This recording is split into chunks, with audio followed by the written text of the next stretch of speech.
വാസുദേവായ. ഓം നമോ ഭഗവതേ വാസുദേവായ. ഓം അജ്ഞാനതിമിരാന്തസ്യ ജ്ഞാനാഞ്ജനശലാകയാ ചക്ഷുരുന്മീലിതം യേന തസ്മൈ ശ്രീഗുരവേ നമഃ. ഗുരവേ ഗൗരചന്ദ്രായ രാധികായൈ തദാലയേ കൃഷ്ണായ കൃഷ്ണഭക്തായ തദ്ഭക്തായ നമോ നമഃ. ഹരേ കൃഷ്ണ കൃഷ്ണ കൃഷ്ണ ഹരേ ഹരേ, ഹരേ രാമ രാമ രാമ ഹരേ ഹരേ. ജന്മാദ്യസ്യ യതോന്വയാദിതരതശ്ചാർത്തേഷ്വഭിജ്ഞസ്വരാട് തേനേ ബ്രഹ്മഹൃദായാദികവയെ മുഹ്യന്തി യത്സൂരയഃ. തേജോ വാരിമൃതാം യഥാ വിനിമയോ യത്ര ത്രിസർഗോ മൃഷഃ. ധാമ്നാ സ്വേന സദാ നിരസ്തകുഹകം സത്യം പരം ധീമഹി, സത്യം പരം ധീമഹി.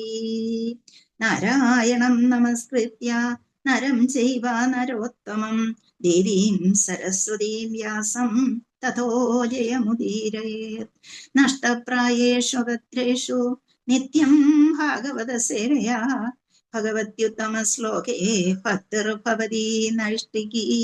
ഹരേ കൃഷ്ണ കൃഷ്ണ കൃഷ്ണ ഹരേ ഹരേ, ഹരേ രാമ രാമ രാമ ഹരേ ഹരേ. ആനന്ദലീലാമയ വിഗ്രഹായ ഹേമാഭദിവ്യശ്ച വിസുന്ദരായ തസ്മൈ മഹാപ്രേമരസപ്രദായ ചൈതന്യചന്ദ്രായ നമോ നമസ്തേ, ചൈതന്യചന്ദ്രായ നമോ നമസ്തേ. കഥഞ്ജന സ്മൃതേ യസ്മിൻ ദുഷ്കരം സുകരം ഭവേത്, വിസ്മൃതേ വിപരീതം സ്യാത് ശ്രീചൈതന്യം നമാമിതം. ഹരേ കൃഷ്ണ കൃഷ്ണ കൃഷ്ണ ഹരേ ഹരേ, ഹരേ രാമ രാമ രാമ ഹരേ ഹരേ. നമോ വിഷ്ണുപാദായ കൃഷ്ണപ്രഷ്ടായ ഭൂതലേ ശ്രീമതേ മഹാവിഷ്ണു ഗോസ്വാമിന്യതി നാമിനേ. നമോ വിഷ്ണുപാദായ കൃഷ്ണപ്രഷ്ടായ ഭൂതലേ ശ്രീമതേ ഭക്തിവേദാന്ത സ്വാമിന്യതി നാമിനേ. നമസ്തേ സാരസ്വതേ ദേവേ ഗൗരവാണി പ്രചാരിണേ നിർവിശേഷ ശൂന്യവാദി പാശ്ചാത്യദേശധാരിണേ. ജയ ശ്രീകൃഷ്ണ ചൈതന്യ പ്രഭു നിത്യാനന്ദ, ശ്രീ അദ്വൈത ഗദാധര ശ്രീവാസാദി ഗൗരഭക്തവൃന്ദ.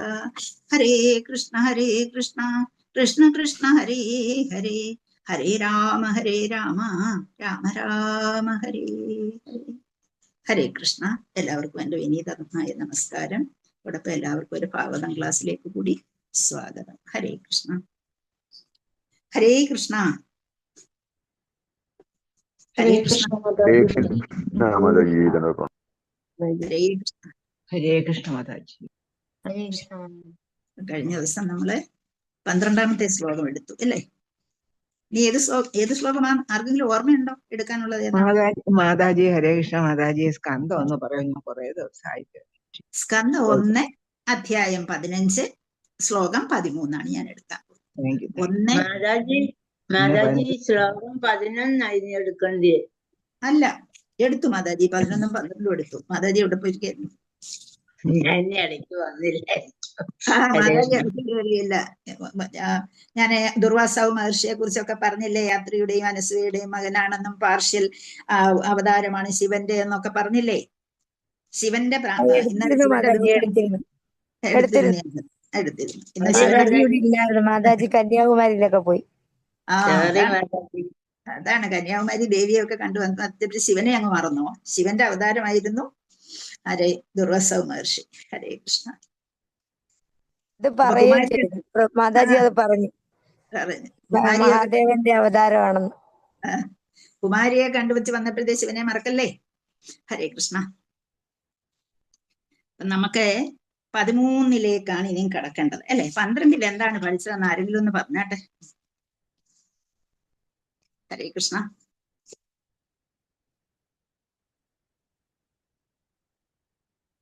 എല്ലാവരും ഞാൻ ചോദിക്കുമ്പോഴായിരിക്കും നോക്കുന്നത് അല്ലേ? ഹരേ കൃഷ്ണ. ഞാൻ വരുന്നത് ഒരിതാണ്, അവർക്ക് എല്ലാം നോക്കേണ്ടി വരുന്നു. എന്ത് പറ്റി? ഇവിടെ പറഞ്ഞേക്കുന്നത് എന്താണ്? ഭഗവാന്റെ ഒരു പ്രഭാവം കൊണ്ട് മാത്രമാണ് ശിവദേവനെയും അതുപോലെ പത്നിയായ പാർവതിയെയും എനിക്ക് വിസ്മയിപ്പിക്കാൻ കഴിഞ്ഞത് എന്ന് കഴിഞ്ഞ ശ്ലോകത്തിൽ പറഞ്ഞു അല്ലെ? ആർക്കാ ഇത് വിസ്മയിപ്പിക്കാൻ കഴിഞ്ഞത്? യുധിഷ്ഠിരനാണോ? ആരും ഇല്ലേ? എത്ര പേരുണ്ട് ഇതിനകത്ത്? 50 പേരുണ്ട്. ഒരുത്തരുടെ സൗണ്ടും ഇല്ല. എന്ത് പറ്റി? ആർക്കാണ്? ആരും നാട്ടിലില്ല. അല്ല, ചോദിക്കാൻ യൂട്യൂബില് ക്ലാസ് ഇടുന്നുണ്ടോ എന്ന് എല്ലാരും ചോദിക്കുന്നുണ്ട്. യൂട്യൂബിൽ ഇടുന്ന കാര്യം പറഞ്ഞ് ലിങ്ക് അയച്ചു കൊടുക്കുന്നുണ്ട്. അത് യൂട്യൂബിലുണ്ട്, പക്ഷെ ആരും കേൾക്കുന്നില്ല. അത്രേ ഉള്ളൂ കേട്ടോ. അപ്പൊ ആരാണ് ഇവിടെ പറഞ്ഞുകൊണ്ടിരിക്കുന്നതെന്ന് പോലും ഉറപ്പല്ല. അതാണ് ആർക്കും പറയാൻ പറ്റാത്തത്. അപ്പം അത് ആരോട് പറയുകയാണ്? വീണ്ടും ഞാൻ പറയുകയാണ്, അർജുനൻ യുധിഷ്ഠിരനോട് ഈ കാര്യങ്ങളൊക്കെ പറഞ്ഞു കൊടുക്കുകയാണ്. എനിക്ക് എന്തെല്ലാം ഉന്നതി ഉണ്ടായോ, എനിക്ക് എന്തെല്ലാം ചെയ്യാൻ കഴിഞ്ഞോ, അതെല്ലാം ഭഗവാൻ കൃഷ്ണന്റെ ഒരു കരുണ കൊണ്ട് മാത്രമാണ്. അല്ലെങ്കിൽ ശിവനും എന്നിൽ പ്രസാദിക്കില്ലായിരുന്നു, ഉമാദേവിയും പ്രസാദിക്കില്ലായിരുന്നു, യാതൊരു ഗുണവും ഉണ്ടാകില്ലായിരുന്നു. അതുപോലെ തന്നെ ദുർവാസാവ് വന്ന് സംതൃപ്തനായി പോവാൻ കാരണവും ആരാണ് എന്ന് പറഞ്ഞു കൊടുത്തു. അതെല്ലാം കഴിഞ്ഞിട്ട് പിന്നീട് പറഞ്ഞു, ഈ ശ്ലോകത്തിന്റെ സ്വാർത്ഥത എന്തെന്നാൽ, ഇത് പ്രഭു ആണെങ്കിൽ ഇതിന്റെ ഇപ്പം വിവർത്തനവും ഭാവാർത്ഥവും എല്ലാം ഇടുന്നുണ്ട്. പുസ്തകം ഇല്ലെന്നൊരു ഇതേ ആർക്കും പറയാൻ പറ്റത്തില്ല. അപ്പം അതുപോലെ അതിന്റെ സ്വാർത്ഥത എന്തെന്ന് പറഞ്ഞാൽ കൃഷ്ണകൃപ കൊണ്ട് മാത്രമാണ്. നമ്മൾ എപ്പോഴും പറയുന്ന ഒരു കാര്യം കൃഷ്ണകൃപ. ഏത് സമയത്തും നമ്മുടെ മനസ്സിൽ നിൽക്കേണ്ട ഒരു വാക്കാണ് കൃഷ്ണകൃപ. കൃഷ്ണകൃപ ഓർത്തു കഴിഞ്ഞാൽ മഹാദേവൻ അതിന്റെ കൃപ നമുക്ക് ഉണ്ടാകും. ഇന്ന് മഹാദേവന്റെ ദിവസം കൂടിയാണ്, അതുകൊണ്ടാണ് ഞാൻ മഹാദേവന്റെ കൃപ ഉണ്ടാകുമെന്ന് പറയാൻ കാരണം. അപ്പം വിരിഞ്ചനും ആതിഥേയനും ഹരിയും ശങ്കരനും അതുപോലെ ശരി ആരുടെ കാലടിയണിഞ്ഞ മണ്ണിനെ അതിനെ സേവിച്ചു വസിപ്പു. ആരുടെ കാലടിയടിഞ്ഞ മണ്ണിനെയാണ്? ആരൊക്കെയാണ്? ഹരിണാങ്കന്, ആതിഥേയന്, ഹരിയെ, ശങ്കരനെ, വിരിഞ്ചനെ, ഇവരെല്ലാം സേവിച്ചു വസിപ്പു. ആരുടെ കാലടിപ്പാതകളെയാണ് സേവിച്ച് വസിക്കുന്നത്? അങ്ങനെയുള്ള ആ ഭഗവാനെ ആണ് ഞാൻ നമിക്കുന്നതെന്നാണ് പറയുക. അതാണ് പ്രത്യേകം നമ്മൾ പറയുന്നത്. ഹരിണാങ്കനും ആതിഥേയനും ഹരിയും ശങ്കരനും വിരിഞ്ചനും ശരി ആരുടെ കാലടി അണിഞ്ഞ മണ്ണിനെ സേവിച്ചു വസിപ്പൂ എന്നുള്ളതാണ്. അപ്പൊ ആ ഒരു പാദപത്മത്തിലാണ് നമ്മൾ എത്തിച്ചേരാൻ വേണ്ടി ശ്രമിക്കുന്നത്. നമ്മൾ ആ പാദപത്മത്തിനെയാണ് എന്നും തൊഴുന്നതും. അപ്പോഴേ അത് പ്രത്യേകം നമ്മൾ ഓർത്തിരിക്കേണ്ടതാണ്. അതങ്ങ് മറന്നു പോകുന്നത് എന്താണോ എന്ന് എനിക്ക് അറിഞ്ഞൂടാ. അപ്പൊ ശ്ലോകത്തിന്റെ ഒരു സാധ്യത എന്ന് പറയുന്നത് ശ്രീകൃഷ്ണ ഭഗവാന്റെ കൃപയാൽ അർജുനന് ഭൗതിക ശരീരത്തോടൊപ്പം തന്നെ സ്വർഗലോകത്തിൽ പ്രവേശിക്കാൻ കഴിഞ്ഞു എന്നുള്ളതാണ് ഇതിന്റെ ഏറ്റവും വലിയ പ്രത്യേകത എന്ന് പറഞ്ഞത് കഴിഞ്ഞ ശ്ലോകത്തില്. അതുപോലെ അദ്ദേഹത്തിന് അർത്ഥ ഉന്നതമായ സ്ഥാനം നൽകി അദ്ദേഹത്തെ ആദരിക്കുകയും ചെയ്തു എന്നും പറഞ്ഞു. അതുപോലെ ശാസ്ത്രങ്ങളിൽ എല്ലാവിധത്തിലുള്ള പോരായ്മകൾ ഉണ്ടായിരുന്നു, അതെല്ലാം നീക്കാൻ അദ്ദേഹത്തിന് കഴിഞ്ഞു. അങ്ങനെ ഒരു സ്വർഗലോകത്തിൽ പോകണമെങ്കിൽ നമ്മുടെ ഈ ശരീരം കൊണ്ട് പോകാൻ പറ്റാത്ത അദ്ദേഹത്തിന് ആ ശരീരം കൊണ്ടുപോകാൻ പറ്റി എന്ന് പറയുമ്പോൾ അത് ആരുടെ കരുണയാണ് എന്ന് അദ്ദേഹം ഓർക്കുകയാണ് അവിടെ ചെയ്തത്. അപ്പൊ അവിടെ ഞാൻ ആ ശ്ലോകമൊക്കെ പറഞ്ഞിരുന്നു അല്ലെ? അപ്പൊ എങ്ങനെയാണ് ക്ഷീണേ പുണ്യേ മർത്യലോകം വിശന്തി, അതെല്ലാം കഴിഞ്ഞതാണ്. അപ്പൊ അതെല്ലാം കഴിഞ്ഞിട്ട് ഇനി അടുത്തത് എന്തുവാ പറയാൻ പോകുന്നത് അർജുനന്? ഇപ്പൊ അർജുനൻ എന്തിനാണ് ഇതെല്ലാം പറഞ്ഞതല്ലേ? നമുക്ക് പഠിക്കാൻ വേണ്ടിയിട്ടല്ലേ? അപ്പൊ അത് 13ാമത്തെ ശ്ലോകമാണ് നമ്മൾ എടുക്കാൻ പോകുന്നത്. ഹരേ കൃഷ്ണ. തത്രൈവ മേ വിഹരതോ ഭുജദണ്ഡയുഗ്മം ഗാണ്ഡീവലക്ഷണമരാധിവധായ ദേവാഃ സേന്ദ്രാശ്രിതായതനുഭാവിതമാജമീഠ തേനാഹമധ്യമുഷിത പുരുഷേണ ഭൂമ്നാ. തത്രൈവ മേ വിഹരതോ ഭുജദണ്ഡയുഗ്മം ഗാണ്ഡീവലക്ഷണമരാധിവധായ ദേവാഃ സേന്ദ്രാശ്രിതായതനുഭാവിതമാജമീഠ തേനാഹമധ്യമുഷിത പുരുഷേണ ഭൂമ്നാ. തത്രൈവ മേ വിഹരതഃ, അവിടെ വിഹരത വേണ്ട, വിഹരത മതി. വിഹരത ഭുജദണ്ഡയുഗ്മം, ഭുജദണ്ഡയുഗ്മം ഗാണ്ഡീവ ലക്ഷണം അരാധി വധായ ദേവാഹ. സ സേന്ദ്ര എന്നുള്ളതിനെ പിരിക്കണം. സ ഇന്ദ്ര, അതാണ് സേന്ദ്ര. സ ഇന്ദ്രാഹ സേന്ദ്രാശ്രിതാഹ യത് അനുഭാവിതം ആജമീഠ തേന അഹം അദ്യ ഉഷിത പുരുഷേണ ഭൂമ്ന. അപ്പം തത്ര ഏവ മേ വിഹരത ഭുജദണ്ഡയുഗ്മം ഗാന്ധീവ ലക്ഷണം അരാരി വധായ ദേവാഹ സ ഇന്ദ്ര ശ്രിത യദ് അനുഭാവിതം ആജമീഠ തേനാഹം അധ്യ ഉഷിത പുരുഷേണ ഭൂമ്യ. ഇങ്ങനെ ഇതിനെ പിരിച്ചു. അപ്പം തത്ര ആ സ്വർഗലോകത്തിൽ, അവിടെ എന്നുള്ള അർത്ഥമാണ്. ഏവ നിശ്ചയമായും തീർച്ചയായും മേ എനിക്ക് വിഹരത അതിഥിയായി താമസിക്കുന്ന നേരത്ത് ഭുജദണ്ഡയുഗ്മം എന്റെ 2 കൈകളും ഗാന്ധീവ ഗാന്ധീവം എന്ന വില്ല് ഗാന്ധീവ, പിന്നെ അടുത്തത് ലക്ഷണം ഗാന്ധീവ ലക്ഷണം, ലക്ഷണം എന്ന് വെച്ചാൽ അടയാളം, അരാതി നിവാത കവചൻ എന്ന അസുരൻ, വധായ വധിക്കാനായി, ദേവാഹ എല്ലാ ദേവന്മാരും, സ സമേതം, ഇന്ദ്ര സ്വർഗാധിപതി ഇന്ദ്രൻ, ശ്രിതാഹ അഭയം പ്രാപിച്ചു, യത് ആരുടെ, അനുഭാവിതം ശക്തമാനാക്കി തീർത്തത്, ആജമീഠ അല്ലയോ അജമീഠ വംശത്തിന്റെ രാജാവേ, അല്ലെങ്കിൽ അജമീഠ വംശത്തിലെ ആജമീഠ രാജാവിന്റെ വംശത്തെയാണ് അജമീഠ എന്നുള്ളത് ഇവിടെ പറയുന്നത്. തേന അങ്ങയാൽ, അഹം ഞാൻ, അദ്യ ഈ നിമിഷം, മുഷിത അപഹരിക്കപ്പെട്ട, പുരുഷേണ പുരുഷൻ, ഭൂമ്ന പരമ. ഇത്രയും വാക്കുകളാണ് അവിടെ ഉള്ളത്. അപ്പൊ നമുക്ക് അതിന്റെ വാക്കുകളും ആദ്യം അതിനെ പിരിച്ചു പറയുക, പിന്നെ അതിന്റെ വാക്കുകൾ ശ്രദ്ധിക്കുക. അത്രയാകുമ്പോ തന്നെ വാക്കുകൾ പഠിച്ചാൽ തന്നെ നമുക്ക് ശ്ലോകം പിന്നെ ബൈഹാർട്ടായി എന്നുള്ളതാണ്. അവിടെ ശ്ലോകം ബൈഹാർട്ട് ചെയ്യാൻ എളുപ്പമാർഗം വാക്കുകൾ പഠിക്കുക എന്നുള്ളതാണ്. ഹരേ കൃഷ്ണ. ഇപ്പൊ നമുക്ക് അതിന്റെ വിവർത്തനത്തിലേക്ക് പോകാം. Translation and purport by Shri Bhaktivedanta Swami Srila Prabhupada കീ ജയ്. വന്ദേഹം ശ്രീഗുരു ശ്രീയുതപദകമലം ശ്രീഗുരുൻ വൈഷ്ണവംശ്ച ശ്രീരൂപം സാഗ്രജാതം സഹഗണ രഘുനാഥാന്വിതം തം സജീവം സാദ്വൈതം സാവധൂതം പരിജന സഹിതം കൃഷ്ണ ചൈതന്യദേവം ശ്രീ രാധാകൃഷ്ണ പാദാൻ സഹഗണ ലളിതാ ശ്രീ വിശാഖാന്വിതംശ്ച. ഹേ കൃഷ്ണ കരുണാ സിന്ധോ ദീനബന്ധോ ജഗൽപദേ ഗോപേശ ഗോപികാകാന്ത രാധാകാന്ത നമസ്തുതേ. തപ്തകാഞ്ചന ഗൗരാംഗീ രാധേ വൃന്ദാവനേശ്വരി വൃഷഭാനുസുതേ ദേവി പ്രണമാമി ഹരിപ്രിയേ. വാഞ്ചാകൽപതരൂപ്യശ്ച കൃപാസിന്ധുഭ്യേവ ച പതിതാനം പാവനേഭ്യോ വൈഷ്ണവേഭ്യോ നമോ നമഃ. ഹരേ കൃഷ്ണ. ഹരേ കൃഷ്ണ. അതിന്റെ വിവർത്തനം നമുക്ക് വായിക്കാം. ഞാൻ സ്വർഗലോകത്ത് ഇന്ദ്രദേവന്റെ അതിഥിയായിരുന്ന അല്പദിനങ്ങളിൽ നിവാത കവചൻ എന്ന പേരായ അസുരനെ വധിക്കാനായി എല്ലാ ദേവന്മാരും ഗാന്ധീവ ധനുസിന്റെ മുദ്രയുള്ള എന്റെ ബാഹുക്കളിൽ അഭയം പ്രാപിച്ചു.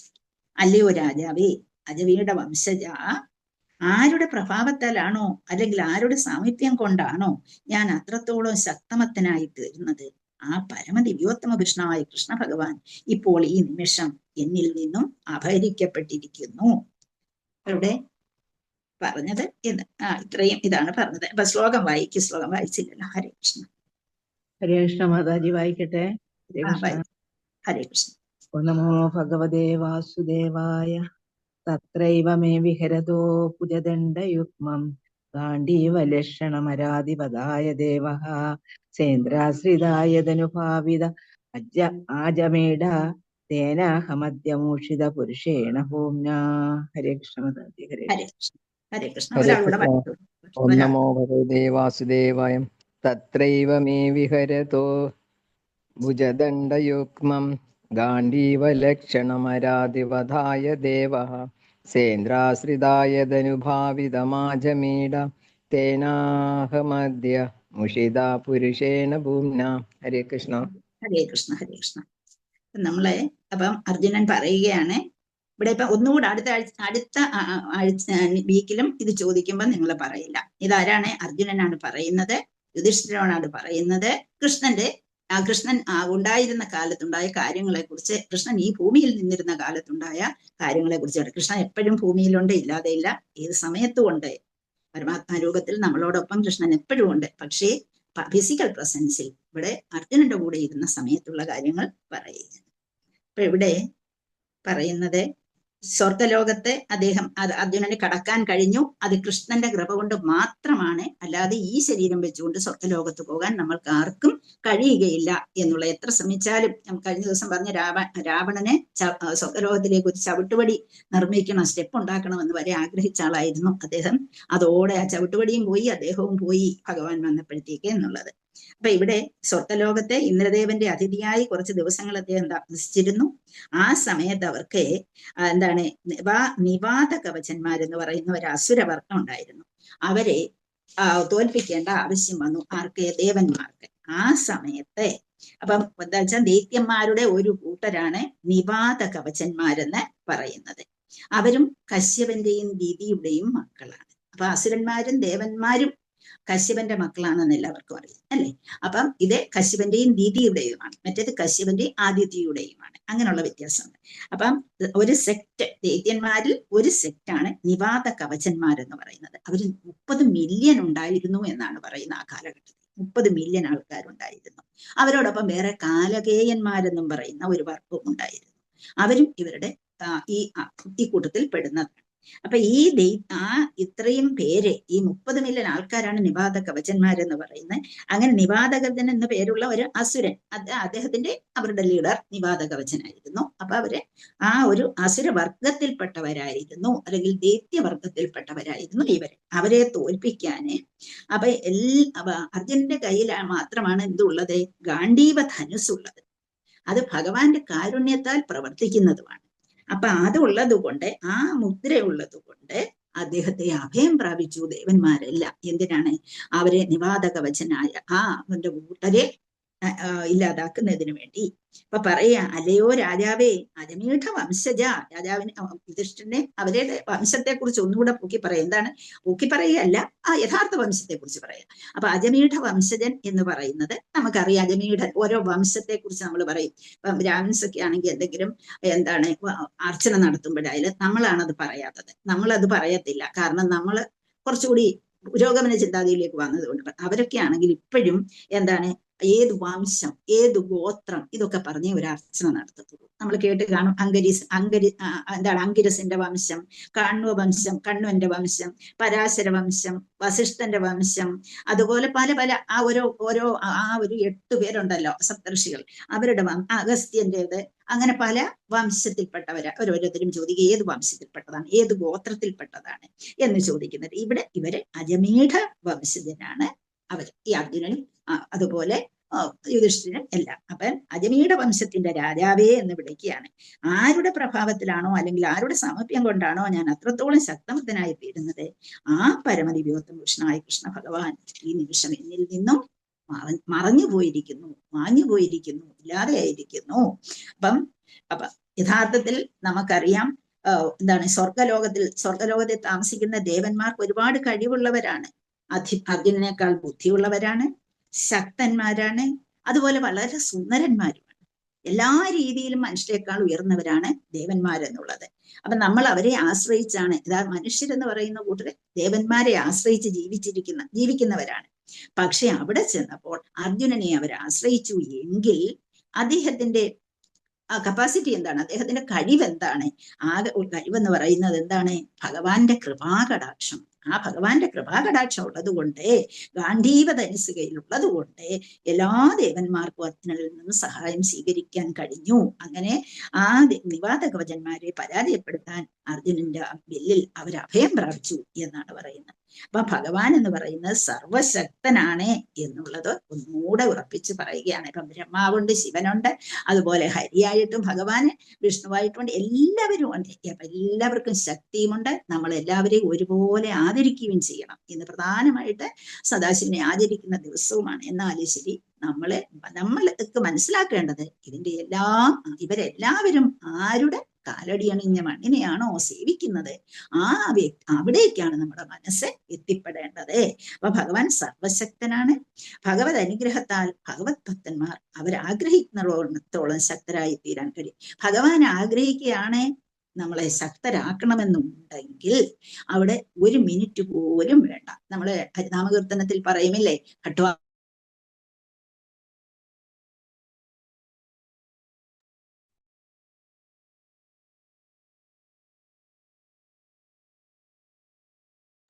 ഹരേ കൃഷ്ണ.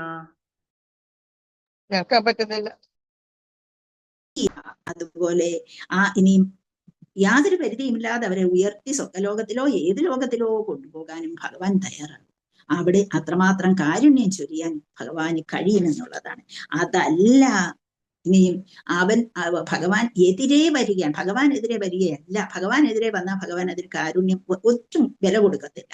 പക്ഷേ ഭക്തന്മാർക്കെതിരെയാണ് നമ്മൾ സംസാരിക്കുന്നതെങ്കിൽ, ഭഗവാൻ ഭക്തന്മാർക്കെതിരെയാണ് നമ്മൾ നിൽക്കുന്നതെങ്കിൽ തീർച്ചയായും നമ്മുടെ ശക്തി എല്ലാം അദ്ദേഹം പിൻവലിക്കുകയും ചെയ്യും. തീർച്ചയായും ശക്തിഹീനനായി തീർക്കുകയും ചെയ്യും. ഓരോ വ്യക്തിയെയും ഭഗവാൻ എന്തെങ്കിലും ശക്തി തന്നിട്ടുണ്ടോ അതെല്ലാം ഭഗവാൻ പിൻവലിക്കുകയും ചെയ്യും എന്നുള്ളത് നമ്മൾ മനസ്സിലാക്കണമെന്നാണ് ഈ ശ്ലോകത്തിൽ നിന്ന് അർജുനൻ ജ്യേഷ്ഠനോട് സംസാരിച്ചതിൽ നിന്ന് പറയുന്നത്. നമുക്കെല്ലാം അറിയാം എത്ര അക്ഷൗണികൾ മഹാഭാരതത്തിൽ ഉണ്ടായിരുന്നു, മഹാഭാരത യുദ്ധത്തിൽ ഉണ്ടായിരുന്നു എന്നൊക്കെ നമ്മൾ കേട്ടിട്ടുള്ളതാണ്. ഒരു അക്ഷൗണി എന്ന് പറഞ്ഞു കഴിഞ്ഞാൽ തന്നെ 21,870 രഥങ്ങള്, 21,870 ആനകള്, 65,610 കുതിരകള്, അതുപോലെ 1,09,350 കാലാൾ പടകള്, അങ്ങനെ ഇത്രയും വാറിയേഴ്സ്, അതുപോലെ 2,18,700 യുദ്ധവില്ലാളി വീരന്മാര്, ഇവരെല്ലാം ഉണ്ടായിരുന്നു.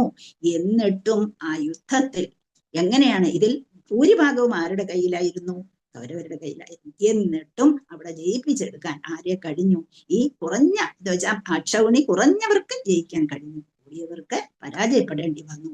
അപ്പം നമുക്ക് മനസ്സിലാകേണ്ടത് ഇത്രയും ഒക്കെ കഴിവുണ്ടെങ്കിലും ഭഗവാന്റെ കരുണ കൊണ്ട് മാത്രമാണ് ഇവർക്ക് അവിടെ ജയിക്കാൻ കഴിഞ്ഞത് എന്ന് അർജുനൻ സമ്മതിക്കുകയാണ് ഇവിടെ ചെയ്യുന്നത്.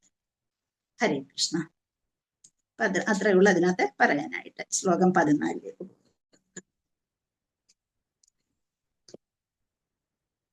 യത്ബാന്ധവ കുരുബലാബ്ധിമനന്തപാരം ഏകോരഥേന തദരേഹമദീര്യസത്വം പ്രത്യാഹൃതം ബഹുധനം ച മയാ പരേഷാം തേജാസ്പദം മണിമയം ച ഹൃതം ശിരോഭ്യാം.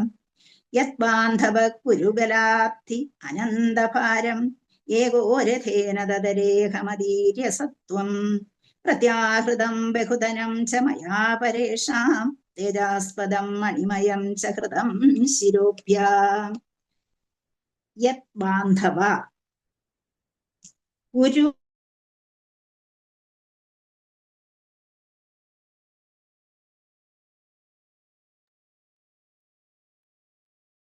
ഹരേ കൃഷ്ണ.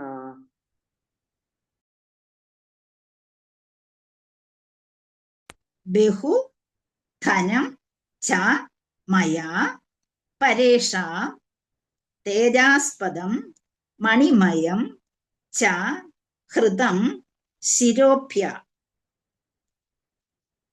യത് ബാന്ധവ, ആരുടെ സുഹൃത്ത് ബന്ധത്താൽ മാത്രമാണോ, ആരുടെ സുഹൃത്ത് ബന്ധം കൊണ്ടാണോ കുരുബല അബ്ധി, കുരുവംശജരുടെ സൈന്യബലം സാഗരം പോലെയായിരുന്നു. അതാണ് ഞാൻ പറഞ്ഞത്. എത്ര അക്ഷൗണിപ്പടയാണ് അവർക്കുണ്ടായിരുന്നത്. അതൊരു സമുദ്രം പോലെ നിലനിന്നിരുന്ന ആ സാഗരത്തിൽ അനന്തപാരം, അതിനെ എത്രമാത്രം പ്രയാസമാണ് അതിനെ വെല്ലാൻ സാധിക്കാത്ത രീതിയിൽ, ജയിക്കാൻ സാധിക്കാത്ത രീതിയിൽ ഒറ്റയ്ക്ക് തനിയെ തന്നെ രഥേന, രഥത്തിൽ ആസനസ്ഥനായിക്കൊണ്ട്, രഥത്തിൽ ഇരുന്നു കൊണ്ട് തതരേ എന്ന് പറഞ്ഞാൽ തരണം ചെയ്യുക. പിന്നീട് അഹം, തതരേ അഹം, എനിക്ക് അധീര്യ എന്ന് പറഞ്ഞാൽ ജയിക്കാൻ പറ്റാത്ത, സത്വം നിലനിൽപ്പിനാണ് സത്വം എന്ന് ഇവിടെ ഉദ്ദേശിക്കുന്നത്. സത്വഗുണമല്ല ഇവിടെ. പ്രത്യാഹൃതം പുറകോട്ട് വലിച്ചു, പിന്നോട്ട് മാറി. ബഹുധനം, ബഹു എന്ന് വെച്ചാൽ വലിയ രീതിയിലുള്ള ധനം, പണം. ച മയാ, ഞാൻ ഞാൻ കാരണമായി. പരേഷാം, ശത്രുക്കളുടെ, പരേഷാം എന്ന വാക്ക് നിങ്ങൾ പഠിച്ചിട്ടില്ല, ശത്രുക്കളുടെ എന്നുള്ള അർത്ഥം. പരേഷാം. തേജാസ്പദം എന്ന് പറയുമ്പോൾ അവിടെ വിസർഗമാണ് ഇസ് എന്നുള്ളത്. തേജാഹ പ്ലസ് പദമാണ് കേട്ടോ. തേജാസ്പദം, പ്രതിഭാശാലിയുടെ. അപ്പം ഏറ്റവും പ്രതിഭയുള്ള ആൾക്കാരുടെ ഉറവിടം. മണിമയം, മണിമയം എന്ന് പറഞ്ഞാൽ രത്നം കൊണ്ട് അലങ്കൃതമായിട്ടുള്ള. ഹൃദം, ബലാത്കാരമായി കൈവശപ്പെടുത്തി. ശിരോഭ്യ ആരുടെ ശിരസ്സുകളിൽ നിന്നും. ഇത്രയും വാക്കുകളാണ് അവിടെ ഉള്ളത്. വിവർത്തനം നമുക്ക് നോക്കാം. കൗരവരുടെ സേനാബലം സാഗരം പോലെ വിശാലമായതും അജയ്യമായ അനേകം പ്രതിഭാശാലികൾ ഉൾപ്പെട്ടതുമായിരുന്നു. തന്മൂലം ആർക്കും അവരെ വെല്ലാൻ സാധ്യമായിരുന്നില്ല. എങ്കിലും അദ്ദേഹത്തിന്റെ മൈത്രി കൊണ്ടും അദ്ദേഹം തേരിൽ സാരഥിയായി ഉപവിഷ്ടനായതുകൊണ്ടും മാത്രമാണ് എനിക്ക് അജയ്യരായ അവരെ വെല്ലാൻ കഴിഞ്ഞത്. അദ്ദേഹത്തിന്റെ കൃപയാൽ മാത്രമാണ് എനിക്ക് ഗോക്കളെ തിരിച്ചെടുക്കാനും അതിസ്നേഹീയമായ കഴിവുകളുടെ ഉറവിടമായ രത്നങ്ങൾ കൊണ്ട് അലങ്കരിച്ച രാജാക്കന്മാരുടെ നിരവധി കിരീടങ്ങൾ ബലമായി പിടിച്ചെടുക്കാനും കഴിഞ്ഞത്. അപ്പൊ എന്തെല്ലാം നടന്നിട്ടുണ്ടോ? നമ്മൾ ഇത്രയും കാര്യങ്ങൾ വായിക്കുമ്പോൾ അന്ന് യുദ്ധത്തിന് മുമ്പ് ഉണ്ടായ ആ എല്ലാ കാര്യങ്ങളും ഇവിടെ അദ്ദേഹം ഓർക്കുകയാണ് ചെയ്യുന്നത്. ഹരേ കൃഷ്ണ. ശ്ലോകം വായിച്ചോളൂ. ഹരേ കൃഷ്ണ മാതാജി. ഹരേ ഹരേ കൃഷ്ണ. വായിച്ചട്ടെ. യദ്ബാന്ധവ കുരു ബലാബ്ധിമനന്തപാര മേഘോ തദ്രോഹം മദീര്യ സത്വം പ്രത്യാഹൃതം ബഹുധനം ച മയാ പരോഷം തേജാസ്പദം മണിമയം ചാഹൃതം ശിരോഭ്യഃ. വെരി ഗുഡ് പ്രഭു. ഹരേ കൃഷ്ണ. Thank you. ഹരേ കൃഷ്ണ. വേറെ ആര് വായിക്കുന്നു? ഹരേ കൃഷ്ണ മാതാജി. ഞാൻ വായിക്കാത്തവര് വായിക്കണേ. ആരും ഇല്ലയോ? മാതാജി മാത്രമേ ഉള്ളോ റെപ്രസെന്റേറ്റീവ് ആയിട്ട്? ഹരേ കൃഷ്ണ മാതാജി. ഹരേ കൃഷ്ണ. ഹരേ കൃഷ്ണ. ഭഗവതേ വാസുദേവായ യത്ബാന്ധവ കുരുബലാബ്ധി അനന്തപാരമേകോരഥേന തദരേകമതീര്യ സത്വം പ്രത്യാകൃതം ബഹുധനം ച മയാ പരേഷാം തേജാസ്പദം മണിമയം ച ഹൃദം ശിരോഭ്യഃ. ഹരേ കൃഷ്ണ മാതാജി. ശിരോഭ്യ. ഓക്കെ. ഹരേ കൃഷ്ണ. അപ്പോഴിവിടെ പറയുന്നത് കൗരവരുടെ സേനാബലം വളരെ വലുതായിരുന്നു. അവർക്ക് ഒരുപാട് എന്തുണ്ടായിരുന്നു? ആ ഒരു തീർച്ചയായും അക്ഷൗണികൾ വളരെ കൂടുതലുള്ളത് ആരുടെ 11 ഉണ്ടായിരുന്ന അവരുടെ ഭാഗത്തായിരുന്നു എന്നുള്ളതാണ് പറയുന്നത്. അപ്പൊ സേനാബലം അതിനെ പറഞ്ഞറിയിക്കാൻ പറ്റത്തില്ല. സാഗരം പോലെയായിരുന്നു, വിശാലമായിരുന്നു. അതുപോലെ ഒരുപാട് പ്രതിഭാശാലികൾ ഉൾപ്പെട്ടതായിരുന്നു. കാരണം ഭരിക്കുന്ന രാജാവാണ്. അപ്പൊ ഭരിക്കുന്ന രാജാക്കന്മാരുടെ പേരിലല്ലേ കൂടുതൽ ആൾക്കാരും കൂടത്തുള്ളൂ. അങ്ങനെ മറ്റു ഭാഗങ്ങളിൽ നിന്ന് വരുന്ന പലരെയും അവർക്ക് കൈപ്പെടുത്തി അവരുടെ വശത്തേക്ക് ആക്കാൻ കഴിഞ്ഞിരുന്നു. പിന്നെ അവരെ തോൽപ്പിക്കാൻ ആർക്കും സാധ്യമായിരുന്നില്ല.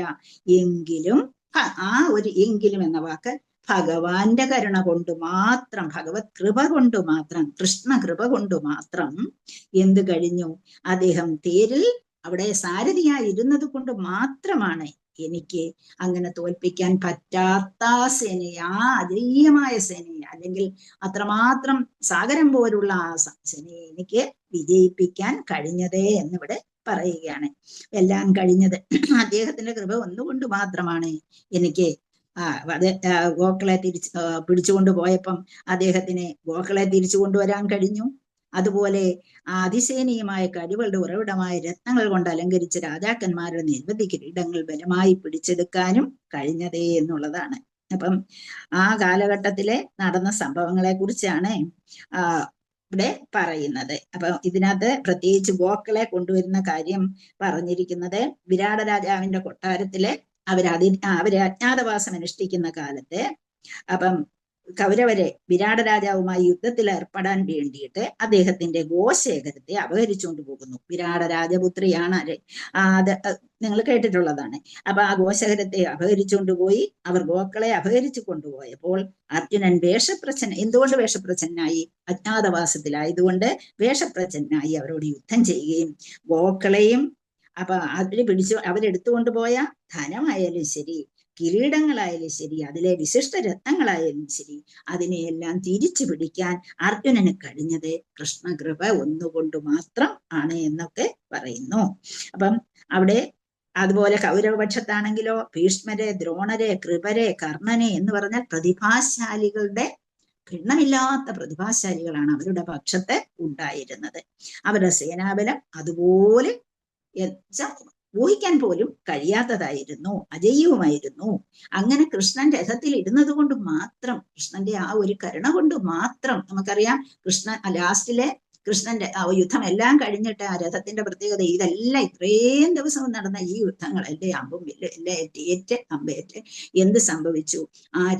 ആ രഥം എന്നിട്ടും അത് പൊട്ടിപ്പോയില്ല. കൃഷ്ണൻ വന്നിട്ട് ആരെ വിജയനെ ഇറക്കി വിട്ടതിന് ശേഷം, അർജുനനെ ഇറക്കി വിട്ടതിന് ശേഷം മാത്രമാണ് കൃഷ്ണൻ അതിൽ നിന്ന് ഇറങ്ങിയതിന് ശേഷമാണ് അത് തകരുന്നത്. അപ്പൊ അങ്ങനെ ആ സീറ്റിൽ അദ്ദേഹം ഇല്ലായിരുന്നെങ്കിൽ എനിക്ക് ഇത് വല്ലതും കഴിയുമായിരുന്നു. ആ രഥത്തിൽ നിന്നുകൊണ്ട് ഓരോരുത്തരെയും യാതൊരു പ്രയാസവും കൂടാതെ പരിചയപ്പെടുത്താൻ അർജുനൻ ഒറ്റയ്ക്ക് സാധ്യമായത് ഭഗവത് കൃപ ഒന്നുകൊണ്ടു മാത്രമാണ്. നമുക്ക് മനസ്സിലാകും. ബാർബറിക്കെന്നും ഒരു പയ്യൻ പറഞ്ഞ ആ കഥ ഞാൻ പറഞ്ഞിട്ടുള്ളതാണ്. അപ്പൊ എന്താണ്, ആരാണ് യുദ്ധം ചെയ്തിരുന്നത് എന്ന് ബാർബറിക്കിനോട് ചോദിച്ചപ്പോൾ ബാർബറിക്ക് പറയുന്നത് എന്താണ്, ഞാൻ ആരെയും അവിടെ കണ്ടില്ല, ആകെ എന്താണ് മയിൽപ്പീലി ചൂടിയ ഒരാൾ ഇങ്ങനെ യുദ്ധം ചെയ്യുന്നതായിട്ട് ഞാൻ കണ്ടു എന്നാണ് പറഞ്ഞത്. കാരണം എന്താണ്, ഭഗവാനാണ് ഇതിന്റെ എല്ലാം സാരഥ്യം വഹിച്ച, ഭഗവാനാണ് ഇതിന്റെ ഇവിടെ എല്ലാം ഓടി നടന്നത്. ഇവരെല്ലാം വെറും ഇൻസ്ട്രുമെന്റ്സ് മാത്രമായിരുന്നു എന്നുള്ളതാണ് ബാർബറിക്കിന്റെ അഭിപ്രായം. അപ്പൊ അതേ മൊത്തം കണ്ടത്, ഈ മഹാഭാരത യുദ്ധം മൊത്തമായി കാണാൻ കഴിഞ്ഞത് ബാർബറിക്കിനായിരുന്നു. അപ്പൊ അതുകൊണ്ട് അങ്ങനെ പലർക്കും പല രീതിയിൽ തോന്നാമെങ്കിലും ആ യുദ്ധത്തിൽ ഓടി നടന്ന എല്ലാവരെയും പരാജയപ്പെടുത്തി അഥവാ കൃഷ്ണനാണെന്നാണ് പറയുന്നത്. എവിടെയും കൃഷ്ണ സാന്നിധ്യം പരമാത്മാവായി ഓരോരുത്തരിലും നിലകൊള്ളുന്നതോടൊപ്പം തന്നെ എല്ലാവിധ കാര്യങ്ങൾക്കും നടത്തിക്കൊണ്ടുപോകുവാൻ ഭഗവത് സാന്നിധ്യം ഉണ്ടായിരുന്നത് കൊണ്ട് മാത്രമാണ് ഈ വിധം വിജയിക്കാൻ കഴിഞ്ഞത് എന്ന് പറഞ്ഞിരിക്കുന്ന അർജുനനെ. അല്ലെങ്കിൽ ഒരിക്കലും അവിടെ വിജയം ഉണ്ടാകുമായിരുന്നില്ല എന്ന് തനി അങ്ങ് പറയുകയാണ് ചെയ്യുന്നത്. അതുപോലെ ധനം കൊണ്ടുവരാനും അതുപോലെ കിരീടം കൊണ്ടുവരാനും ഗോക്കളെ കൊണ്ടുവരാനും എങ്ങനെ എല്ലാ വിധത്തിലുള്ള കാര്യങ്ങൾക്കും അവിടെ സാധിച്ചു എന്നുള്ളതാണ് പ്രത്യേകം എടുത്ത് പറയുന്നത്. അപ്പൊ മൊത്തം കൗരവപക്ഷത്ത് എത്രമാത്രം സേനാ നായകന്മാരുണ്ടായിരുന്നു? ആദ്യത്തെ സേനാനായകൻ ആരായിരുന്നു? ആർക്കെങ്കിലും പറയാമോ? കൗരവപക്ഷത്തെ സേനാനായകനായിട്ട് ആരാണ് ഉണ്ടായിരുന്നത്? ഭീഷ്മദേവൻ. പിന്നീട് ആര് വന്നു? കർണൻ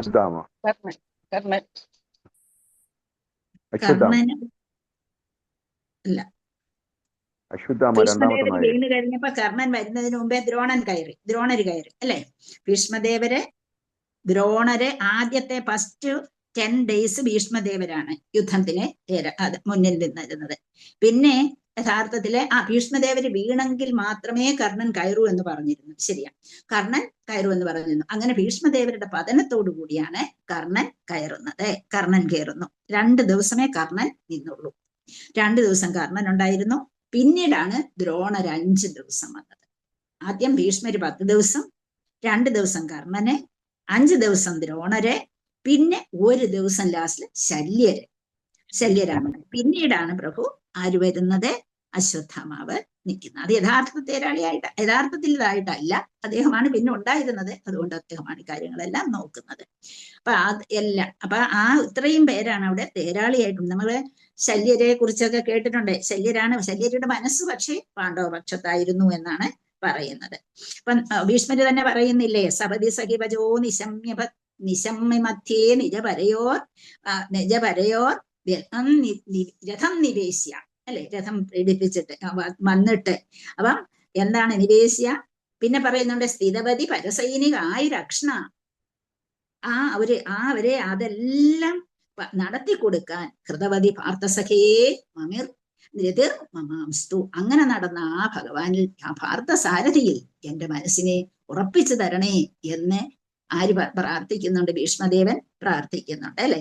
ആ ഒരു സപതി സഖിവജോ നിശമ്യമധ്യ, യുദ്ധത്തിന്റെ മധ്യത്തിൽ എന്നുള്ളതാണ്. അപ്പൊ എല്ലാവർക്കും ഇഷ്ടംപോലെ ബലം ഉണ്ടായിരുന്നെങ്കിലും അവിടെ എല്ലാം ഒന്നും കാണാതെ ഭഗവാന്റെ ആ ഒരു കൃപ മാത്രം വെച്ചുകൊണ്ടാണ് അതെല്ലാം നടന്നത് എന്ന് അവിടെ ഓർക്കുകയാണ്. ഹൃദവതി പാർത്ഥസഖേ രതിർ മമാസ്തു. നമ്മൾ ഓരോരുത്തരും ആ ശ്ലോകം പറയേണ്ടതാണ്.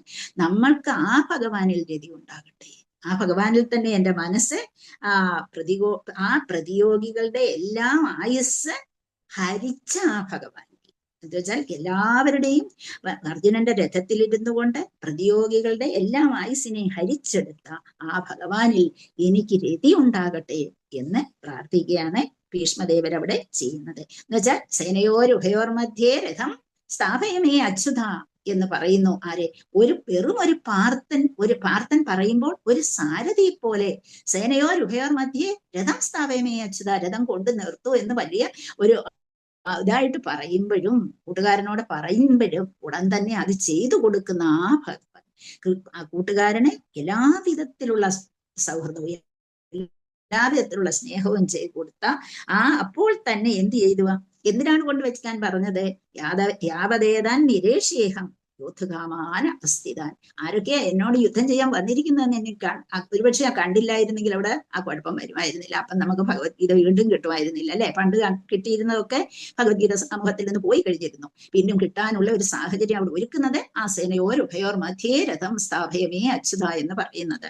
അപ്പൊ അങ്ങനെ കൊണ്ടുവച്ചുകൊണ്ട് എന്ത് പാർത്ഥൻ പറയുന്നു അതെല്ലാം ചെയ്തു കൊടുത്ത ആ കൃഷ്ണൻ, അങ്ങനെ ആ ഒരു രീതിയിലുള്ള ഭഗവാനെ ഓർത്തുകൊണ്ടിവിടെ അർജുനൻ പറയുകയാണ്. പിന്നെ പാണ്ഡവ സൈന്യത്തിന്റെ നായകൻ ആരായിരുന്നു? യുധിഷ്ഠിരന്റെ നേതൃത്വത്തിൽ ദൃഷ്ടദ്യുമ്നനല്ലേ? ദൃഷ്ടന്റെ നേതൃത്വത്തിലല്ല, ദൃഷ്ടദ്യുമ്നൻ തന്നെ, ഭീമദേവൻ അല്ല. സാരഥിയായിട്ട് മൊത്തം ലീഡറായിട്ട് നിർത്തിയത് ആരെയായിരുന്നു? ദൃഷ്ടദ്യുമ്നനായിരുന്നു. ഭീമനൊക്കെ അവരുടെ 18 ദിവസവും ദൃഷ്ടദ്യുമ്നനല്ലായിരുന്നോ മാതാജി? അതെ അതെ, പാളയത്തിൽ വെച്ച് വധിക്കുന്നത് വരെയും ദൃഷ്ടദ്യുമ്നൻ ഉണ്ടായിരുന്നല്ലോ. അപ്പം ദൃഷ്ടദ്യുമ്നനായിരുന്നു മൊത്തം ദിവസവും അതിന്റെ ലീഡറായിട്ട് നിന്നത്. അപ്പം ദുര്യോധനൻ വീണ് കഴിഞ്ഞൊക്കെ മറ്റവർക്ക് ആര് വന്നു? ദുര്യോധനൻ വീണതിന് ശേഷമാണ് അശ്വത്ഥാമാവ് വരുന്നത്, അതുവരെ അശ്വത്ഥാമാവ് ഇടുന്നില്ല. അപ്പൊ അതുപോലെ ദൃഷ്ടദ്യുമ്നൻ മൊത്തം ദിവസവും അവരുടെ തേരാളിയായിട്ട്, അവരുടെ നായകനായിട്ട് കൂടെ ഉണ്ടായിരുന്നു. അതല്ലേ ആദ്യമേ ഫസ്റ്റ് ചാപ്റ്ററിൽ തന്നെ. മാതാജി ഹരേ കൃഷ്ണ. ഹരേ കൃഷ്ണ. മാതാജി പാണ്ഡവ സൈന്യത്തെ വിന്യസിച്ചത് ദൃഷ്ടദ്യുമ്നാണെങ്കിലും സേനാനായകനായിട്ട് ഭീമനെ, കാരണം ഭീമൻ എല്ലാ യുദ്ധത്തിലും ഭീമൻ ഇല്ലല്ലോ പ്രഭു, എല്ലാ വിധത്തിലും ഇല്ലല്ലോ. ഇപ്പം അർജുനൻ ചെയ്യുന്ന യുദ്ധത്തിന്റെ നായകത്വം ഭീമൻ ഏറ്റെടുക്കുന്നില്ല. അർജുനൻ ചെയ്യുന്ന യുദ്ധമെല്ലാം അർജുനന്റെ ലീഡർഷിപ്പ് വിട്ടുകൊടുത്തു. കാരണം ശാരീരിക ബലമാണല്ലോ ഭീമര് കാണിച്ചത്. അപ്പം ഫസ്റ്റ് ചാപ്റ്ററിൽ പറയുന്നുണ്ട് ഭീമനാണ് ഭീമാഭിരക്ഷിതം എന്ന് പറയുന്നുണ്ട്. അതല്ലേ പ്രഭു പറഞ്ഞത് ഇപ്പോഴേ? മറ്റേത് അതെ ഭീഷ്മാഭിരക്ഷിതം അല്ലെ? മറ്റേത് എന്താണ്? കൗരവ സൈന്യത്തെ ഭീഷ്മാഭിരക്ഷിതം, ഇവിടെ ഭീമാഭിരക്ഷിതം.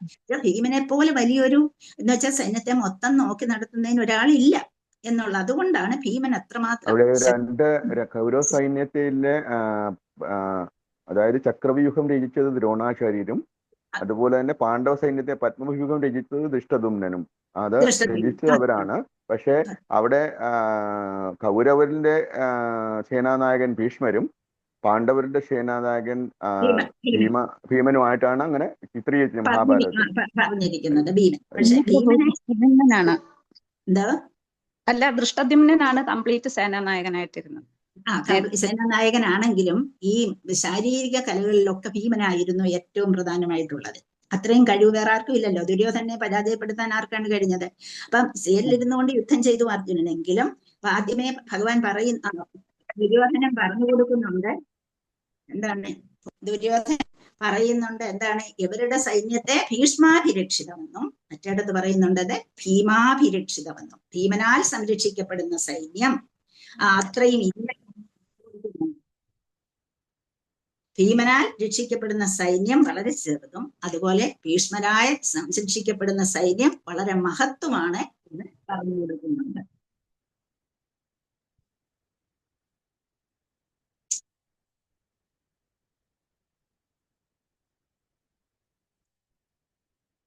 അപ്പൊ ഭീഷ്മരും പാണ്ഡവരുടെ തന്ത്രങ്ങൾ മെനഞ്ഞത് ശ്രീകൃഷ്ണനും കൗരവരുടെ തന്ത്രങ്ങൾ മെനഞ്ഞത് ശകുനിയാണെന്ന് പറയുന്നു. സത്യമല്ലേ മാതാജി? ശ്രീകൃഷ്ണൻ തന്ത്രം ഒന്നും മെന്നില്ല. ശ്രീകൃഷ്ണൻ ഉദ്ദേശിച്ചത് അങ്ങ് നടപ്പാക്കി എന്നേ ഉള്ളൂ. ശ്രീകൃഷ്ണൻ എന്തുദ്ദേശിച്ചോ അത് നടപ്പാക്കി, അത്രയേ ഉള്ളൂ. അത് മറ്റവര് ശകുനി എന്തെല്ലാം തന്ത്രങ്ങൾ വേണമെങ്കിലും അവര് മെനഞ്ഞിട്ടുണ്ട്. അപ്പം അതുകൊണ്ടാണ് നമ്മൾ പ്രത്യേകം പറയുന്നത് ഭീഷ്മാഭിരക്ഷിതവും ഭീമാഭിരക്ഷിതവും എന്ന് പ്രത്യേകം 1-ാം ചാപ്റ്ററിലെ ഇവിടെ ഭഗവത്ഗീത ഫസ്റ്റ് ചാപ്റ്ററിൽ പ്രത്യേകിച്ച് പറയുന്നുണ്ട്. അപ്പം ഇവരുടെ ലീഡറായിട്ട് നിന്നത് ദൃഷ്ടദ്യുമ്നനാണ്. പക്ഷെ അവസാനം വരെയും നിന്നതും ആരാണ്? ദൃഷ്ടദ്യുമ്നൻ തന്നെയാണ്. പിന്നെ അതുപോലെ തന്നെ പ്രധാനപ്പെട്ട ജയദ്രഥരെ, ദുര്യോധനെ, ദുശാസനനെ, ദ്രോണരെ, കർണനെ, അങ്ങനെ വേണ്ട ഇവരെ എല്ലാം, അഭിമന്യു, ഇവരെല്ലാം യുദ്ധത്തിൽ ഏർപ്പെട്ട ആൾക്കാരാണ്. ഇവരെയൊക്കെ തോൽപ്പിക്കാൻ, അഭിമന്യുവിനെ അവര് വധിച്ചു. അപ്പൊ അങ്ങനെ തോൽപ്പിക്കാൻ കഴിഞ്ഞത് എന്തുകൊണ്ടാണ്? ഭഗവാന്റെ ഇച്ഛയാണ് അഭിമന്യു പോണമെന്നുണ്ടായിരുന്നതും, അല്ലെ? അപ്പം അഭിമന്യു യുദ്ധത്തിലേക്ക് വരണം എന്ന് ഭഗവാൻ ആഗ്രഹിക്കുന്ന അവസരത്തില് അഭിമന്യു നേരത്തെ തന്നെ സോമൻ പറഞ്ഞിരുന്നു, എനിക്ക് അധികം ദിവസം ഞാൻ എൻ്റെ മകനെ അവിടേക്ക് വിടില്ല, എത്രയും വേഗം തിരിച്ചയക്കണമെന്ന് പറഞ്ഞിരുന്നു. യുദ്ധത്തിൽ എന്നാൽ എനിക്ക് എത്രയും വേഗം എൻ്റെ മകനെ തിരിച്ചയക്കണമെന്ന്. അതുപോലെ തന്നെ ഭഗവാൻ എന്ത് ചെയ്തു? യുദ്ധത്തിൽ പങ്കെടുത്തിട്ട് തിരിച്ചു വിടുകയും ചെയ്തു അഭിമന്യു. അതുകൊണ്ട് അഭിമന്യുവിനെ തിരിച്ചുവിടാമെന്ന് അഭിമന്യുവിന്റെ നേരത്തെയുള്ള അഭിമന്യായിട്ട് ഇവിടെ വരുമ്പോൾ അദ്ദേഹത്തിനോട് ആവശ്യപ്പെട്ടതനുസരിച്ച് അഭിമന്യുവിനെ തിരിച്ചയക്കുകയാണ് ചെയ്തത്. അപ്പം അതുപോലെ തന്നെ കൃതവർമാവ് വളരെ പ്രശസ്തനായ ഒരാളായിരുന്നു. അദ്ദേഹത്തെ പാണ്ഡവരുടെ സമീപത്തേക്ക് ചേരാൻ വന്ന ആ കൃതവർമാവിനെ എന്ത് ചെയ്തു? അദ്ദേഹം ഇവരുടെ കൂടെ ചേർത്തു. എങ്ങനെയാണ് അതെന്നറിയാമോ? ഈ ദുര്യോധനന്റെ കൂട്ടരുടെ ചതിപ്രയോഗം കൊണ്ട് അവരെ വിളിച്ചുകൊണ്ട് വന്നിട്ട് എന്ത് ചെയ്തു? എല്ലാവരെയും വരുന്നവരെ എല്ലാം സ്വീകരിക്കാനായിട്ട് ഇവര് തയ്യാറായി നിൽക്കും, യുദ്ധത്തിലേക്ക് ചേരാൻ വരുന്നവരെയെല്ലാം. അങ്ങനെ വരുന്ന അവസരത്തില് ഈ കൃതവർമാവിനെ എന്ത് ചെയ്തു? അവര് വിളിച്ചുകൊണ്ട് പോയി എല്ലാ സൽക്കാരങ്ങളും നടത്തിയതിനു ശേഷം അവരുടെ കൂടെ അങ്ങ് ചേർത്തു. അങ്ങനെ പാണ്ഡവർക്ക് നഷ്ടപ്പെട്ട ഒരാളാണ് കൃതവർമ്മ എന്ന് പറയുന്നത്. അപ്പൊ കൃതവർമ്മ പിന്നെ പ്രത്യേകിച്ച് എടുത്തു പറയേണ്ടത്, അദ്ദേഹം അതിന്റെ സേനയുടെ നായകനായിരുന്നു. അവരുടെ നാരായണീ സേനയുടെ നായകനായതുകൊണ്ട് ഭഗവാൻ പറഞ്ഞ വാക്കനുസരിച്ച് അദ്ദേഹത്തിന് നാരായണീ സേനയുടെ നേതൃത്വം വഹിക്കേണ്ടി വന്നു. അങ്ങനെ അദ്ദേഹം കൗരവരുടെ കൂടെ ആയിപ്പോയി എന്ന് നമുക്ക് അറിയാവുന്നതാണ്. അതുപോലെ മാദ്രി രാജാവിനെ, മാദ്രിയുടെ സഹോദരനായിരുന്നു അവിടുത്തെ മാദ്രി രാജാവ്. അദ്ദേഹത്തെ യുദ്ധം ചെയ്യാൻ വരുന്ന സമയത്ത് അദ്ദേഹത്തിനെയാണ് പിടിച്ച് എന്ത് ചെയ്തത്? അവരുടെ കൂടാക്കി. അവരെല്ലാ സൽക്കാരങ്ങളും നൽകി അങ്ങനെ ദുര്യോധനന്റെ കൂടാക്കി. അങ്ങനെ അന്ന് ഭരിച്ചിരുന്നത് ഇവരായതുകൊണ്ട് വരുന്നവരെയൊക്കെ അവരുടെ കൂടെ ചേർക്കാൻ ഇവർക്ക് കഴിഞ്ഞു എന്നുള്ളതാണ് നമ്മളിവിടെ മനസ്സിലാക്കുന്നത്. പിന്നെ പ്രത്യേകിച്ച് ഇത്രയും കാര്യങ്ങളാണ് ഇവിടെ പറയുന്നത്.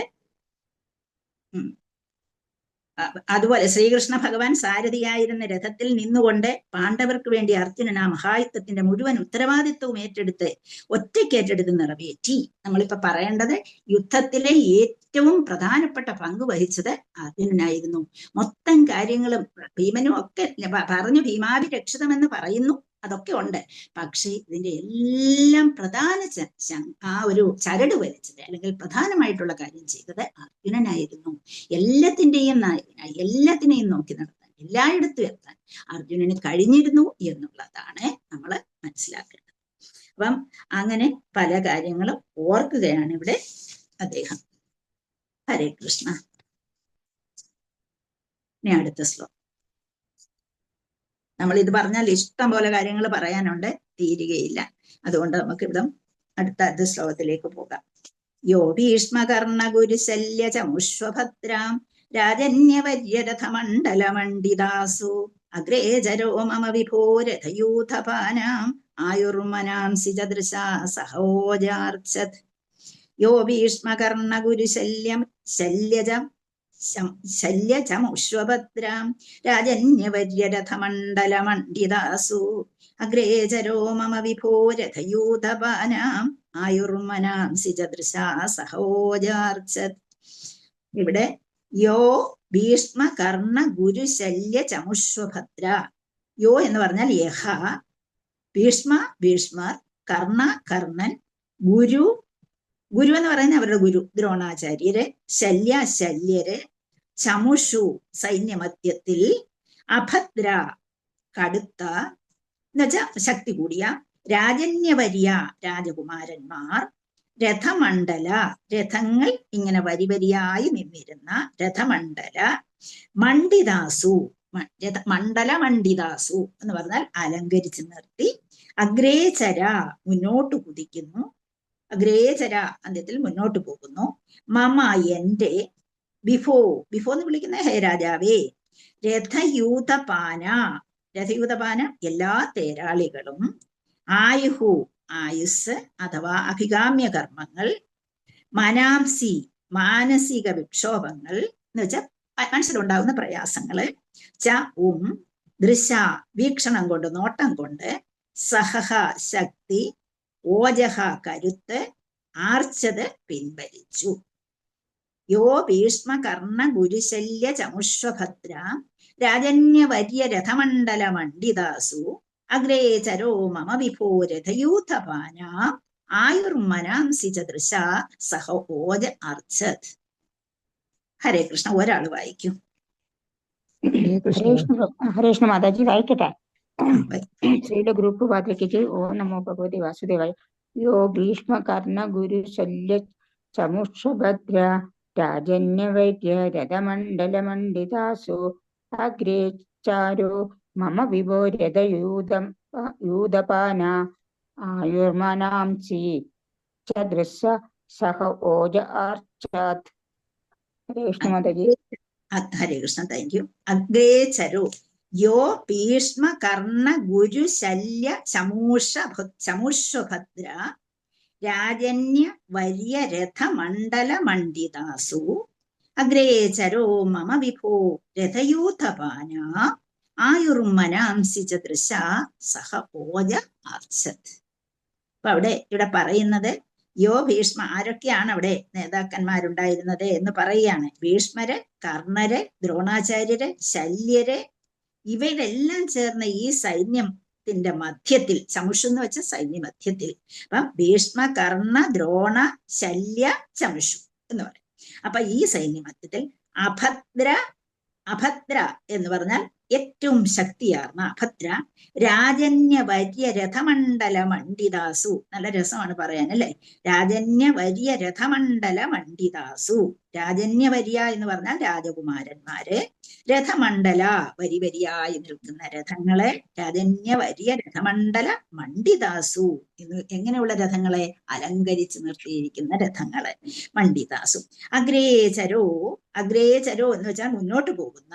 അഗ്രേചരോ മമ വിഭോ രഥയൂഥപാന, മമ വിഭോ എന്റെ വിഭോ എന്റെ രാജാവേ, രഥയൂഥപാന എല്ലാ തേരാളികളും, ആയുസ് എന്ന് പറയുന്ന ആയുസ് അഥവാ അഭികാമ്യ കർമ്മങ്ങൾ, ആയുസ് ആയിട്ടുള്ള ആയുസ് ഹരിക്കുക എന്നുള്ള അവിടെ ഉദ്ദേശം. ആയുസ്, മനാംസി മനാംസി മനസ്സിലെ വിക്ഷോഭങ്ങൾ, മനസ്സിലെ പ്രയാസങ്ങൾ, വികാരങ്ങളെ മനസ്സിലെ മനാംസിച്ച എന്താണ്? മനാംസി ച ദൃശ, അതും അതിന്റെ ആ മനസ്സിലെ പ്രയാസങ്ങൾ അദ്ദേഹത്തിന്റെ വീക്ഷണം കൊണ്ട്, സഹ കൂടെ അദ്ദേഹത്തിന്റെ ശക്തി, സഹ ഓജ കരുത്ത്, ശക്തിയും കരുത്തും കൊണ്ട്, അങ്ങനെ ഇതെല്ലാം അവിടെ ഉണ്ടായിരുന്നത് കൊണ്ടാണ് ഇതിനെ ജയിക്കാൻ കഴിഞ്ഞതെന്ന് ഓർക്കുകയാണ്.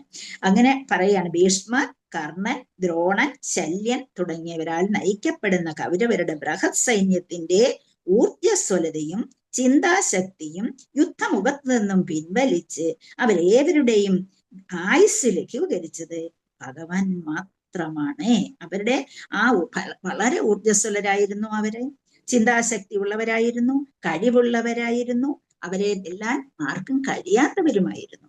അങ്ങനെയുള്ള അവരുടെ ആ ഊർജ്ജസ്വലതയും പിൻവലിച്ച്, കഴിവിനെയും പിൻവലിച്ച്, ശക്തിയെയും പിൻവലിച്ച് അവരുടെ ആയുസിനെ, ഭഗവത്ഗീതയിൽ പറയുന്നുണ്ടല്ലേ, നീ ഒരു ടൂളായി, ഇൻസ്ട്രുമെന്റ് ആയിട്ട് നിന്നാ മതി, ഞാൻ അവരെ എപ്പോഴേ ഹനിച്ചു കഴിഞ്ഞു എന്ന് പറയുന്നുണ്ടല്ലോ. അപ്പൊ അതുപോലെ പിൻവലിച്ച് അവരേവരുടെയും ആയുസ് ലഘൂകരിച്ചത് ഭഗവാൻ മാത്രമാണ് എന്ന് പറയുന്നവരുടെ. അപ്പം അവരുടെ സേനാവിന്യാസം വളരെ കഴിവുള്ള രീതിയിലാണ് അലങ്കരിച്ചിരുന്നത്. കാരണം ആരാണ് ചെയ്തിരിക്കുന്നത്? ആ നായകനായി നിന്നതാരാണ്? ഭീഷ്മ പിതാമഹനാണ്. അപ്പൊ അവിടെ നമുക്ക് ഓർക്കാവുന്നതേ ഉള്ളൂ എന്തെല്ലാം രീതിയിലുള്ള കഴിവുള്ള വ്യക്തിയായിരുന്നു, ഏതെല്ലാം രീതിയിൽ എത്ര യുദ്ധങ്ങൾ നടത്തിയ ആളായിരുന്നു.